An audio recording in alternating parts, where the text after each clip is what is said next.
plaisir d'être ici. Je viens à Saint-Eustache pour deux choses. Souvent pour des réunions d'église ou pour le ciné-parc. J'essaie de retourner en arrière un peu et de montrer à mes enfants cette chose bizarre de rester dans une auto pour voir un film. Je suis très reconnaissant, nous sommes très reconnaissants à l'ETEC et dans l'association des Frères Mennonites de l'Église de Saint-Eustache de toutes les personnes qui nous aident financièrement, mais encore plus des gens, d'excellents profs et d'excellents étudiants qui viennent à l'ETEC. Et puis, tous les gens qui travaillent pour l'association, et je vais pas nommer, mais on apprécie cela énormément. Stéphane m'a invité il n'y a pas très longtemps de parler. Alors, j'ai dit que je ne peux pas vraiment adapter ça à la fête des mères. Mais je veux dire quelques phrases au moins. Ma belle-mère, on a eu les funérailles hier, et ma mère est morte il y a 2 ans, à peu près de ce temps-ci. Alors, sans mère, ça change la vie. Et on apprécie, parfois trop tard, toutes les choses qu'on peut attribuer à nos mères. Dans mon cas, c'était au funérailles, en effet, que j'ai compris pour la première fois que mon père, qui était pasteur, dépendait énormément sur ma mère et que ma foi, que je pensais toujours venir du côté de mon père, c'était vraiment ma mère qui était fidèle tout le long et qui parlait moins, mais qui démontrait cette foi. Donc, et je mentionne ma mère dans mon livre. J'espère que Jésus, s'il était là, ne renverserait pas cette table à l'entrée de l'Église. Donc, pour le sujet, j'ai choisi, on m'a encouragé de le lier l'histoire à le livre que j'ai écrit, mais sermon véritable. Alors, d'habitude, je passe beaucoup de temps dans un texte, mais c'est plus thématique ce matin. Ah oui, je voulais dire aussi pourquoi je porte une chemise rouge comme ça. C'était après l'âge de 60 ans que j'ai eu l'opportunité d'aller en Afrique. Et je trouvais ça tellement libérant de ne pas porter un habit, mais de porter une chemise qui est aérée. Mais aussi les vives couleurs en Afrique des chemises. Je l'associe avec la joie du Seigneur, avec la joie de venir le dimanche. Donc, tous les dimanches, je porte une chemise africaine de vives couleurs pour célébrer. Alors, mon thème aujourd'hui, c'est la vérité. Bon. Okay.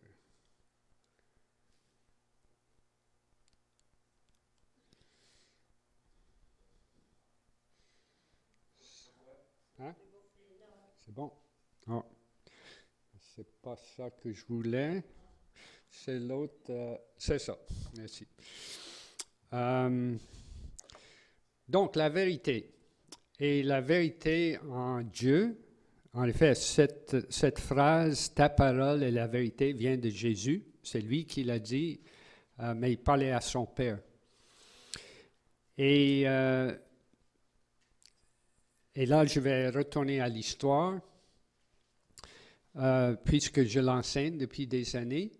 En effet, j'ai commencé en sciences politiques mes études. Je cherchais la vérité et j'allais en sciences politiques. Je pensais le trouver là.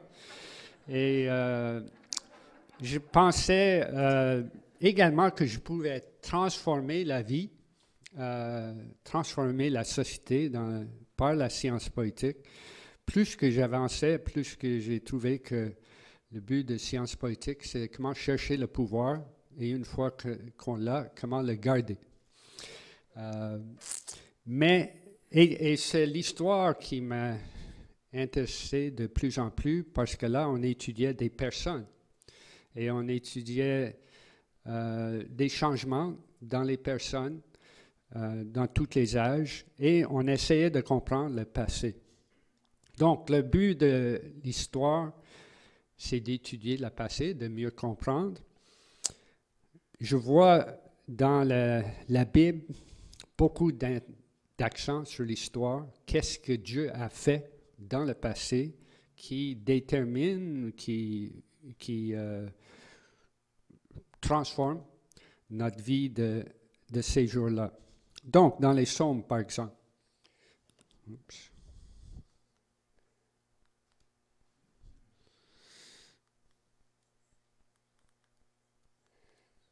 On a parlé de mon père hier. Mon père qui a 98 ans. Et puis il est à l'hôpital, puis il voulait une télévision. Puis on a dit, il essayait de l'ouvrir la télévision. Et sa façon de faire, c'est de toucher tous les boutons un après l'autre. D'habitude, ça ne fonctionne pas très bien. Mais là, j'arrive. Donc, le psaume 145, je me souviens des temps anciens. Je me redis tout ce que tu as fait. Évidemment, il parle à Dieu. Donc, dans les temps anciens, ce qui le concerne le plus, c'est les actes de Dieu. Et je médite sur l'œuvre de tes mains.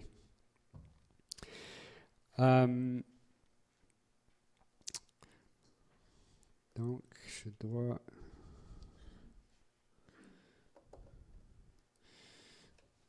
J'ai quelques problèmes techniques, mais je pense que je vais arriver.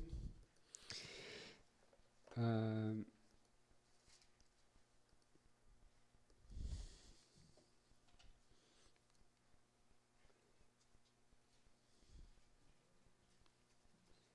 prend un peu de temps ou pour l'avancer, c'est...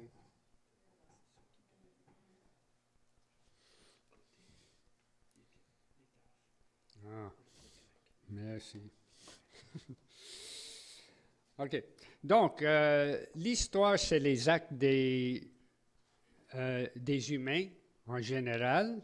C'est ce que je dis à mes étudiants il y a des gens qui ont dit Dieu a béni cette Église, par exemple. Ça, on ne peut pas le prouver. On croit. Mais les actes des humains, on peut l'interpréter, on peut les saisir plus facilement. Donc, l'histoire, je donne comme la méthode historique, on établit, pour commencer, des faits. Donc, c'est un peu comme un procès. Dans le procès, on essaie d'identifier qu'est-ce qui s'est passé au juste. Et il y a deux personnes, le procurateur, puis l'avocat de défense. Une dit tout a été très bien dans ce cas, et l'autre dit tout a été très mal dans ce cas. Et on essaie de voir qu'est-ce qui s'est passé au juste entre les deux. Donc, il faut établir les faits vrais, la vérité. Et ensuite, on regarde les causes, qu'est-ce qui a produit cela, et les résultats qui viennent par la suite. Mais aujourd'hui, l'histoire est très contestée. Il y a des gens qui disent, l'histoire était toujours contestée, mais aujourd'hui, on dit presque que tout ce qui est dans le passé a été mauvaise. On comprend bien maintenant que nos pères étaient tout à fait dans l'erreur, parfois. Et qu'il y a plusieurs points de vue. Il n'y a pas un seul. Il y a des éléments de positif là-dedans. C'est vrai qu'autrefois, quand on décrivait l'Église, quand on décrivait des personnes de marque, nos héros, nos héroïnes, je me rappelle d'avoir lu des livres de quelqu'un, une chrétienne, Et je dis, wow, cette personne est complètement différente de moi. Je ne pourrais jamais atteindre des telles choses parce on notait seulement les bonnes choses que cette personne a fait. Donc, dans mes cours d'histoire, j'accentue les faiblesses de ces personnes également avec les forces. Donc, il y a certains progrès dans la façon, ou bien quand je décris l'église de Saint-Eustache, je peux parler des choses merveilleuses qui ont été faites et on a l'impression que ça va toujours comme ça, l'église de Saint-Eustache ou n'importe quelle église. Tandis qu'en effet, la réalité, c'est plus comme ça. On espère que ça monte à la longue. Et je regarde ça dans la Bible également. Il y a très peu des gens dans la Bible qui vont comme ça. Il y a, si on pense aux disciples même de Jésus, moi je dirais, pourquoi il a choisi ce gang de gens d'incompétents, des gens qui ne comprenaient pas, des gens qui l'ont trahi, des gens qui étaient égoïstes, qui voulaient toujours la première place, en effet. Mais c'était des gens réels, des gens comme nous, des gens ordinaires qui ont fait des choses extraordinaires par la grâce de Dieu. Et c'est ça l'histoire, c'est ça la vérité. Pas embellie, mais véritable. Donc,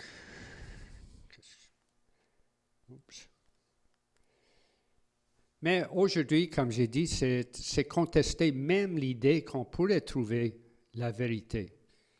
Je vais sauter ça. Jésus a dit, en fait, Pilate a dit à Jésus, « Tu es donc roi ?» Et Jésus répondit, « Tu le dis, je suis roi.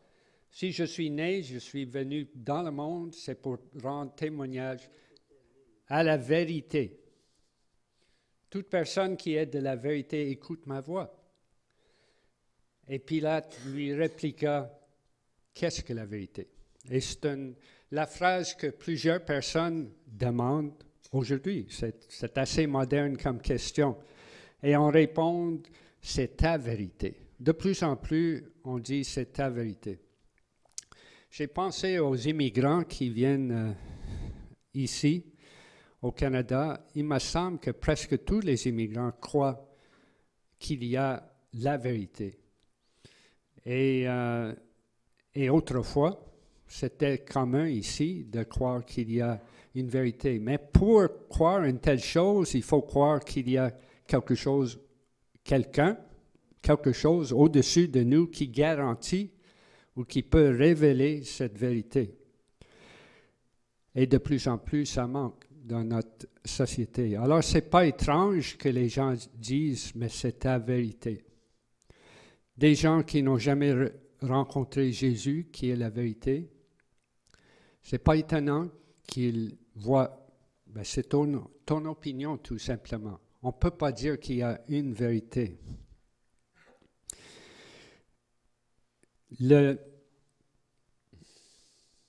Dans une société postmoderne, donc une société qui ne croit plus qu'il y a une vérité absolue et qui croit qu'il faut tout comprendre par la raison, évidemment, les choses, vérité de Dieu, on ne peut pas le prouver par la raison.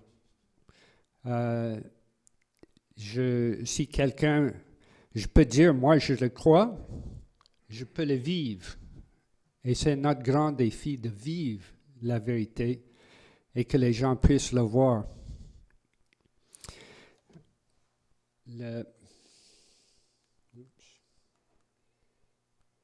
Alors pourquoi croire qu'il existe une vérité? Je me rappelle de quelqu'un qui m'a dit, quelqu'un qui a quitté l'Église. J'ai fait une étude il y a quelques années à propos des leaders qui ont quitté l'Église. Et cette personne a dit, moi j'étudiais, puis à un moment donné, j'ai compris que les gens intelligents, tous les gens intelligents que je connaissais, c'était des non-croyants. Et moi j'ai dit, mais c'est bizarre. Pour moi, tous les gens que je vois qui sont intelligents sont des chrétiens. Alors on parlait de deux choses différentes, je crois. Lui, il parlait des gens brillants. Est-ce qu'il y a beaucoup de gens brillants dans cette assemblée, dans les frères mennonites? Non, pas tant que ça. Nous sommes des personnes ordinaires. Mais les gens que moi j'ai trouvés, c'est peut-être sages plutôt que brillants ou intelligents qui était le mot, des gens qui sont équilibrés, des gens qui ont un amour pour les autres, des gens qui sont stables, des gens qui peuvent guider, des gens qui ont une expérience, qui l'appliquent avec sagesse. Moi, je vois ça, des gens croyants. C'est des gens, et à la longue, cette sagesse, cette vérité se voit. C'est importe. L'erreur peut importer pendant un temps, mais à la fin, la vérité va sortir. Et je vois ça dans des gens, déjà dans la Bible. On voit des gens comme Siméon, comme Anna, comme Pierre, Jean, plusieurs personnes qui s'appellent Marie, Marthe, Saul, et plus tard Augustin, Luther, Conrad Grebel, Menno, Wesley, Shiniki, C.S. Lewis, Billy Graham, Mark Twain, Ernest Dick, Tillman et Jeannette Martin, Robert Dagenet, Éric Vincender et plusieurs. Et je saute les noms des anciens, des gens de cette Église, parce que je risque d'en manquer plusieurs. Des gens qui ont rencontré le Seigneur, des gens qui ont goûté la puissance de cette vérité et qui ont continué jusqu'à la fin. Et ce sont des hommes et des femmes qui, malgré leur faiblesse, malgré leur péché, ont accompli de grandes choses et qui croyaient et en suivant la vérité. On voit la vérité à travers eux. On voit la vérité surtout à travers Jésus. Et quand moi j'ai commencé ma recherche de la vérité, comme j'ai dit, j'ai commencé par la science politique, mais ironiquement, cela m'a amené à Jésus. Je cherchais un leader, quelqu'un sur lequel je pourrais suivre vraiment jusqu'au fond. Quelqu'un qui était honnête, quelqu'un qui prenait intérêt dans les petits, quelqu'un qui était équilibré et quelqu'un qui pouvait changer les choses. Et ça, enfin, je l'ai trouvé en Jésus-Christ. Et dans cette recherche de vérité, je voulais savoir plus. Alors, j'ai commencé à étudier la théologie et je n'ai pas arrêté. Je le fais toujours et j'ai le privilège de discuter cela et regarder ces choses chaque jour.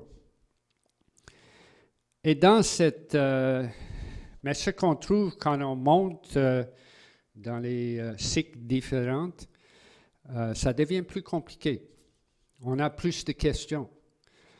Et donc, certaines personnes débarquent malheureusement là-dedans. Ce que moi j'ai trouvé, c'est que les vérités au centre sont devenues de plus en plus évidentes, de plus en plus fortes dans mes études. Oui, j'ai beaucoup de questions secondaires, des choses à côté, des choses que j'aurais aimé que Jésus aborde, clarifie. Mais ce sont des choses secondaires. Et les choses au cœur sont devenus de plus en plus évidents que c'est la vérité en Jésus-Christ. Nous devons, en histoire, réviser nos idées. Est-ce que... Bon, je vais raconter mon expérience comme prof. Quand j'ai commencé comme prof, j'enseignais en histoire, mais les gens me demandaient quelque chose en théologie. Et même si j'ai étudié la théologie, ce n'est pas ma force. Alors, quand quelqu'un demandait une question, j'ai pensé en commençant, moi je suis le prof, cette personne attend une réponse, moi je ne connais pas la réponse, qu'est-ce que je vais faire? Bon, j'ai inventé une réponse. Et je me suis mis dans la trouble à quelques reprises avant d'apprendre que non, même si l'étudiant pense que moi je suis l'autorité dans toutes ces choses, je ne le suis pas et il ne faut pas que je prétende être ça. Je vais dire, je ne connais pas la réponse de cette question, mais je connais des dictionnaires, des encyclopédies qui font autorité. Je vais revenir avec la réponse la semaine prochaine. Maintenant, ça ne s'applique plus. Quelqu'un dans la classe va aller sur son cellulaire, il va dire « j'ai trouvé la réponse ». Mais moi, j'ai appris la leçon au moins que moi, je ne suis pas expert dans la vérité dans tous les domaines. Je peux pointer vers la vérité, je peux pointer vers d'autres personnes, et même là, il n'y a personne ici qui a toutes les réponses. Et plus qu'on avance dans les études, plus qu'on sait qu'on n'a pas toutes les réponses, même si les gens les attendent. C'est Dieu seul qui est la vérité. C'est Dieu seul qui connaît toute la vérité. Alors, il faut que je retourne toujours vers lui pour les choses essentielles. Je siège sur le CA de l'association et je vais dans les réunions canadiennes et en particulier du comité Foi et Vie des Frères Mennonites qui touchent des questions nationales, qui touchent des questions des pasteurs qui ont des problèmes. Il y a des scandales qui viennent parfois. Il y a des questions éthiques. Il y a questions de théologie. Est-ce qu'on doit réviser ce qu'on fait? Et moi, je trouve ces personnes impressionnantes avec lesquelles on siège. Même chose ici au Québec, sur le CA. Des questions très importantes, des questions qui ont plein d'impact sur chacune des églises et on ne veut pas faire l'erreur. Et des gens nous regardent. Ce qui m'impressionne, parce que j'étais dans d'autres dénominations, ici parmi les frères mennonites, c'est qu'on retourne à la prière et on retourne à la parole de Dieu. Parce qu'on sait que notre vérité finale, ça vient de Dieu, non pas de nous, pas de notre intelligence. Même s'il y a des gens assez sages, beaucoup d'expérience sur le comité, on est dépassé souvent.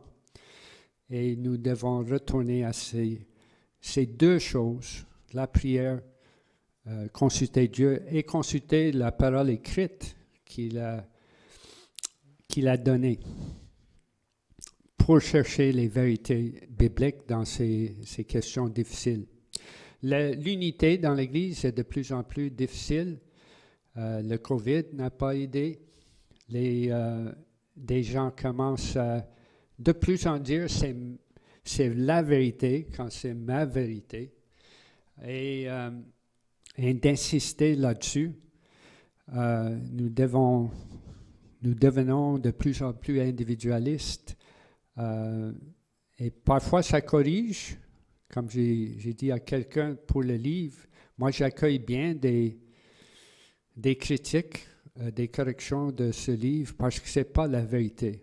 C'est une approche qui qui défriche le terrain, qui trouve certaines choses, qui amène certaines hypothèses qui ne sont pas prouvées, ce n'est pas la vérité. C'est une approche qui cherche la vérité et qui doit être révisée. Je n'ai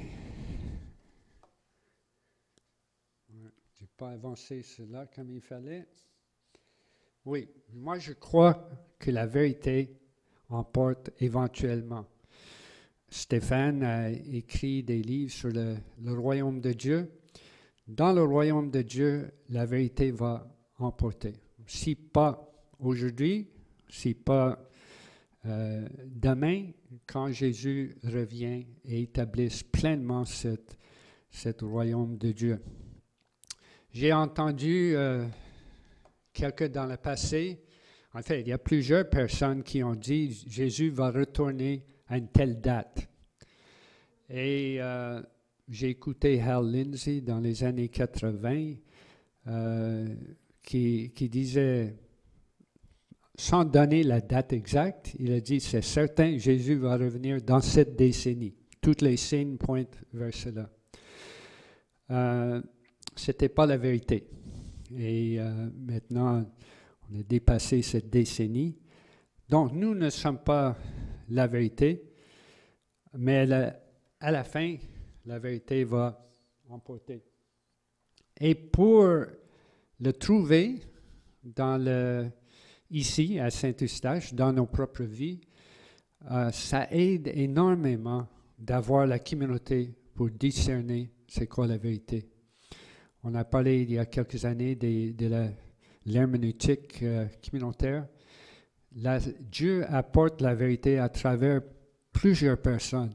Et j'ai vu dans les églises des gens qui étaient vus comme marginaux, des gens qui parlaient presque jamais, mais qui ont contribué des choses si importantes pour qu'on comprenne plus la vérité. Donc, chacun de nous avons cette responsabilité de partager la vérité autant qu'on le connaisse avec les autres. Et une fois qu'on a trouvé la vérité, il faut l'humilité pour le discerner, pour dire que moi, je comprends certaines choses, je pense comprendre toutes choses dans certains domaines, mais ce n'est pas vrai. Je dois apprendre l'humilité là-dedans. Mais aussi, une fois qu'on discerne la vérité, qu'on a le courage de le défendre, de l'enseigner, de partager avec d'autres, malgré les pressions. Et j'ai énormément d'admiration et de pitié également, parfois pour les jeunes d'aujourd'hui qui sont tellement bombardés par des vérités qui vont à l'encontre de la foi. Par les médias, par les musiques, par les films, par les journaux et par leurs profs et par leurs amis, de se conformer à une autre vérité. Et ça prend énormément. Je suis reconnaissant que quand moi j'étais jeune, oui, la plupart de la société avait des valeurs contraires, mais il n'y avait pas d'agressivité et je n'étais pas bombardé constamment par cela.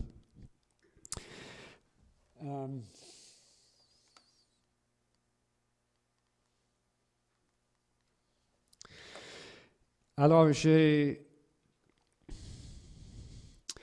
pourquoi croire la vérité à cause des gens qui sont allés auparavant, à cause de notre connaissance de Jésus-Christ qui est fondamentale pour croire la vérité.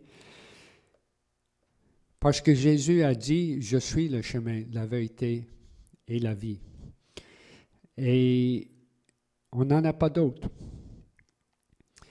Comme j'ai dit, en cherchant la vérité, cela m'a mené à Jésus et je suis toujours à la recherche de plus et plus de fidélité à cette vérité. Comment Jésus voyait les personnes autour de lui dans la Bible? Il me semble que c'est le même qu'il nous voit. Jésus te dit, me dit, vous êtes créés à l'image de Dieu. Vous avez un potentiel énorme. Je t'aime et je veux me révéler à toi. Je veux que tu saches la vérité. Je veux que tu connais pourquoi la création, pourquoi Jésus est venu. Et je t'ai aimé assez pour venir pour toi, pour t'amener dans la vérité, pour t'amener dans le salut, pour t'amener dans le royaume de Dieu, éventuellement au ciel. Jésus nous aime assez pour révéler sa vérité à nous. Alors, gloire à Dieu.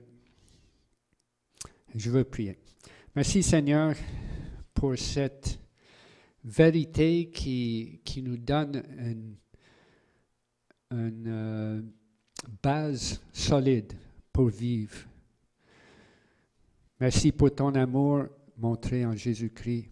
Merci pour toutes les gens dans notre vie qui nous ont amenés vers cette confiance en toi et de sa vérité. Merci pour ta parole.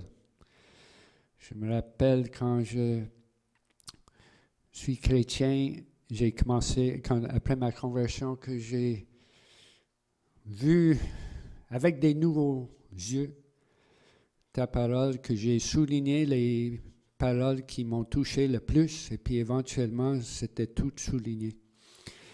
Il y a tant de richesse dans ta parole, de cette vérité. Et je prie que tu illumines les aspects de vérité dont nous avons besoin pour cette semaine, pour les semaines, les jours à venir, et de nous éclairer comment partager cette vérité, comment le vivre de façon que les gens autour de nous puissent être attirés vers cette lumière, cette révélation vers toi. Et nous consacrons le reste de ce culte et notre journée à toi, au nom de Jésus. Amen. Et maintenant, je passe à une autre étape. Oui. Donc, comme j'ai dit, c'est ma recherche d'une partie de la vérité. Je veux remercier en particulier MCC, le Comité central ménonite, et Jean-Victor et Annie, que je vois, qui ont encouragé une société d'histoire ménonite et qui ont amené vers cette produit. Donc, je voulais étudier. En fait, quand j'ai commencé ce livre, je n'étais pas frère ménonite. J'étais dans la dénomination sœur ménonite. J'étais même président des Ménonites. Et je voulais regarder nos ancêtres spirituels au Québec et préserver leur histoire. Et ensuite, il y avait le 50e anniversaire des Frères Ménonites. Et je me suis impliqué un peu. Et puis Zachary Leclerc a fait des interviews. Et donc, on a élargi Ménonites et Frères Ménonites. Et j'ai trouvé un troisième groupe. En fait, on parle de 4, mais c'est surtout 3. Un groupe qui est un peu comme les Amish. Très traditionnel à certains égards, mais aussi évangélique. Et donc, j'ai éventuellement fait une comparaison dans leurs approches. Donc, je préserve un peu l'histoire, mais aussi pourquoi ils sont venus au Québec pour faire une mission dans un pays catholique. et qu'est-ce qu'ils visaient, comment ils ont commencé et qu'est-ce qu'ils ont accompli. Donc, et un autre élément, est-ce que vous saviez qu'il y avait des églises évangéliques ici il y a 150 ans, dans la région de Saint-Eustache, à Belle-Rivière, entre autres. Il y a toujours une église qui est là depuis des années 1840. Alors, je voulais souligner cela.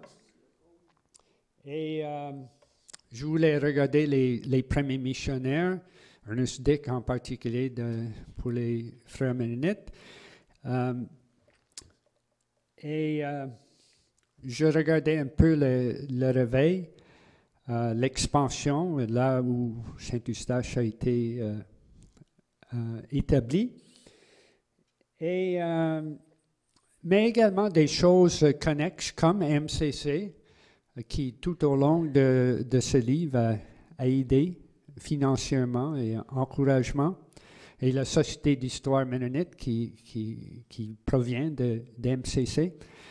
Donc, je voulais voir MCC comme tel, les camps, les périodiques, le lien, etc. Et il y a des statistiques et des photos. Il y a plusieurs photos de Annie et Jean-Victor, qui étaient les premiers étudiants de l'ETEC, IBL, qui est devenu l'ETEC. Il y a une photo de la collation de grade d'Anne. Il y a Anne Lalonde. Il y a des photos quelques autres photos de Saint-Eustache, entre autres. Et je suis très content d'entendre que vous allez fêter votre 50e anniversaire à Saint-Eustache et on aimerait être impliqué la Société d'histoire mennonite à cela. Donc, ça donne quelques domaines pour cela. Alors, sur cela, je quitte. Merci beaucoup.